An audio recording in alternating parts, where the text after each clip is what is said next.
welcome to Diving Into God, a podcast where we discuss Catholic theology. And now here are your hosts, David and Liz. Ever feel like the whole marriage thing? It's like trying to put together one of those, those build-it-yourself shelves. With the instructions in a different language, maybe? Yeah, like you kind of get the idea it's supposed to hold stuff. But actually getting it to work, whole other story. It's funny you say that because we toss around words like love and commitment. But do we even know what they mean anymore? Especially when it comes to marriage today. It's like everyone's got their own definition. Totally. So that's exactly what we're diving into today. More than a contract, exploring the shifting sands of marriage. And to help us navigate this, we've got excerpts from Michael Fierro's book, A Catholic Response to the Desacralization of Marriage. We're going way beyond just like what's trendy right now. By looking back at how marriage was viewed throughout history, we can maybe start to understand some of the challenges we're facing now. What were people aiming for? How did those goals change? And what does that mean for us? Okay, so let's go back in time. Way before, wedding hashtags and all that. What was marriage all about back in the day? Like ancient Rome, biblical times? Was it just to make sure everyone had an heir and society didn't completely fall apart? Well, it definitely played a part in keeping things stable, right? Inheritance, property rights, raising kids, there had to be some system.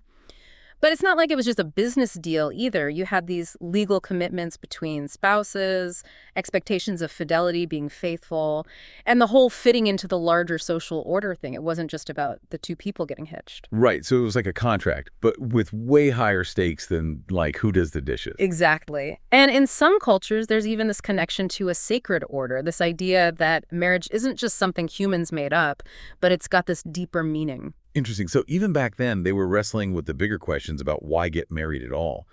But one thing that really strikes me looking at some of these early cultures, the variety, like polygamy was totally normal in some places, while others were strictly monogamous. Wild. It really goes to show how much culture shapes our understanding of marriage, doesn't it? Even within a single civilization like ancient Rome, you'd have this ideal of a united family having lots of kids. And yet, at the same time, concubinage was happening too. It just goes to show you what's normal changes depending on when and where you are. Totally. Okay, so we got all these different views floating around, and then bam, Christianity enters the scene. Did Jesus just hit the reset button, give everyone a new playbook for marriage? He definitely shook things up, that's for sure. You got to remember, divorce back then, way more casual, especially for men. But then Jesus comes along and raises the bar. He emphasized marriage as this profound union of two people, not something you just ended when it was convenient. Oh, yeah. And talk about commitment. Remember that whole bit about adultery? Jesus didn't just talk about actions. He was talking about thoughts. That's serious dedication. It just shows you how important this commitment was to early Christians. Marriage wasn't some social strategy. It held this deep spiritual meaning. And you see this with the early church figures like Clement and Tertullian. They were big on fidelity, a lifelong bond. They saw marriage as reflecting something divine, something bigger than just the two people. Okay, so it's becoming less about did you inherit the right stuff, and more about this profound connection between the husband and wife, right? Exactly. And this is where a very important theologian comes in Augustine. He really cemented three core aspects of marriage: having children, fidelity, and this is a big one, sacrament. Wait a minute, Augustine. Yeah. Didn't he have a kind of complicated relationship with physical intimacy? He had his hang-ups, we can't deny that. Yeah. But what people often miss is how much Augustine emphasized that marriage reflects divine love. And I don't mean just some warm, fuzzy feeling, but this selfless, completely devoted love. Okay, that's interesting because he's taking it beyond, does this make me happy? It's more like, are we helping each other become better people? You got it. Augustine believed this kind of love could only really exist within a committed, sacred union like marriage. It's a totally different way of seeing things compared to just putting romantic love on a pedestal. So we're starting to see this big shift. Marriage isn't just practical or even about making you happy. It's about reflecting something bigger than us as individuals. But how did this actually play out over the next few centuries? Well, that's where thinkers like Aquinas come in. He built on these earlier ideas, and he added this really fascinating layer. He talked about the tension between what's good for the husband and wife as individuals and what's good for the church as a whole. It's an issue people still debate today. And this leads us to Aquinas' idea of marriage as both natural and sacramental.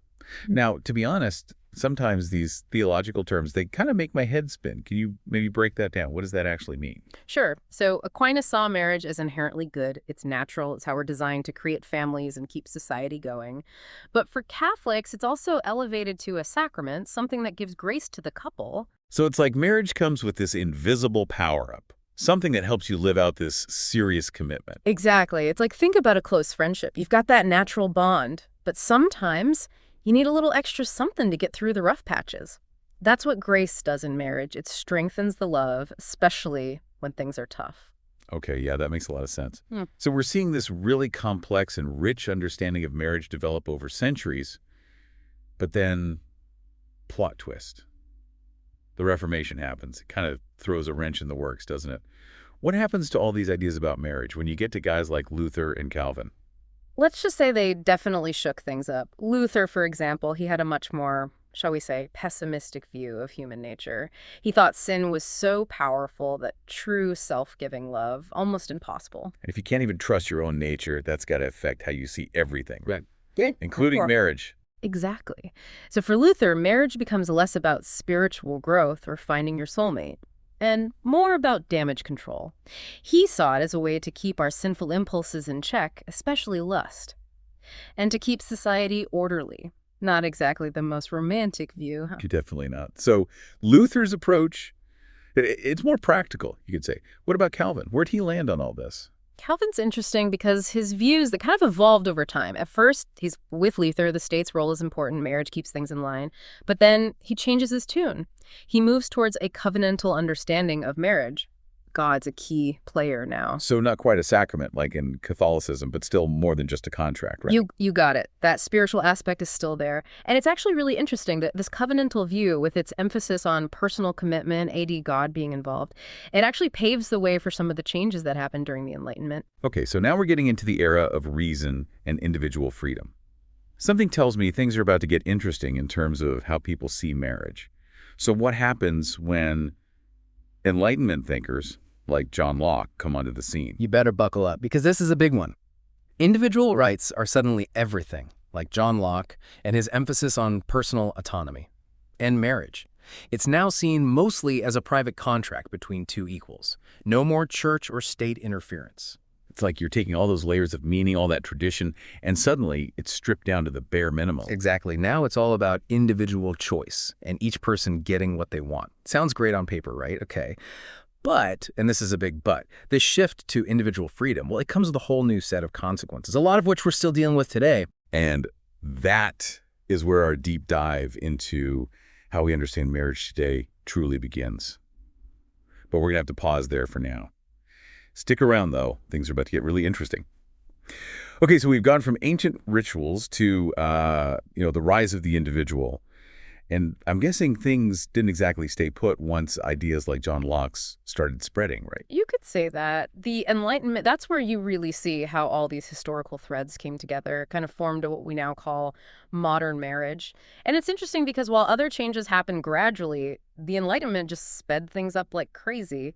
Individual happiness, it became the ultimate goal, even in marriage.